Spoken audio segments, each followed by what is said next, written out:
నాకు రాజకీయాలంటేనే టెన్షన్, కొన్ని విషయాల్లో నో మెన్షన్ అంటున్నారు మాజీ మంత్రి ఆర్కే రోజా.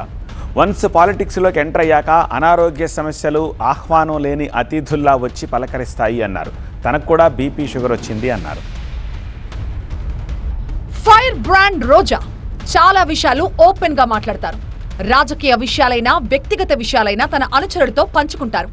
మాజీ సర్పంచ్ల సన్మాన కార్యక్రమంలో రోజా తన ఆరోగ్యం గురించి చెప్పుకొచ్చారు. మొదటిసారి ఎమ్మెల్యేగా గెలిచినప్పుడు తనకు బీపీ సమస్య వచ్చిందన్నారు. రెండోసారి గెలిచిన తర్వాత షుగర్ బారిన పడ్డాను అన్నారు. నాకు కూడా రాజకీయాల్లోకి వచ్చాకే స్టార్ట్ అయింది. ఫస్ట్ టైం ఎమ్మెల్యే అయినప్పుడు లైట్ గా బీపీ స్టార్ట్ అయింది. సెకండ్ టైం ఎమ్మెల్యే అయినప్పుడు లైట్ గా షుగర్ స్టార్ట్ అయింది. ఇప్పుడు ఓడిపోయాక కొంచెం కాంపన్సేట్ అయింది.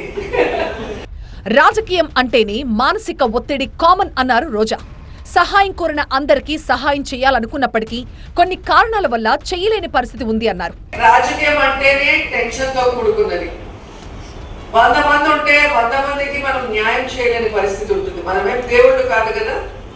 100 మంది ఏదైనా అడిగినప్పుడు మనం 70-80% చేయడమే చాలా పెద్ద విషయం.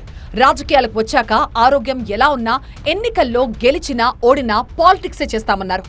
అధికారం ఉన్నప్పుడు ప్రజలకి మంచి చేయండి, అధికారం లేనప్పుడు ప్రజల సమస్యల మీద గొంతెత్తి వాళ్ళ కోసం మాట్లాడండి అని చెప్పి మనకు నేర్పించారు. కాబట్టి మనం ఎప్పుడు ప్రజల్లో ఉన్నాం, ప్రజల కోసమే ఫైట్ చేస్తున్నాం.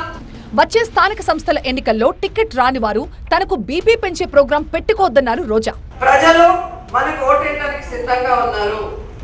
మనం ప్రతి ఒక్క సర్పంచ్ ని, ఎంపీటీస్ ని, జడ్పీటీస్ ని గెలుచుకోవాలి అంటే మీరందరూ కూడా ఒక టీం వర్క్ గా పనిచేయాలి.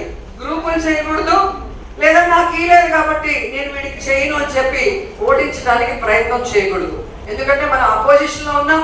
లోకల్ పార్టీలో కనుక మనం అత్యధిక సీట్లను గెలుచుకోగలిగితే ఈ ఎమ్మెల్యేని తొందరగానే తరిమి కొట్టొచ్చని కూడా మీ అందరికీ తెలియజేస్తున్నాను.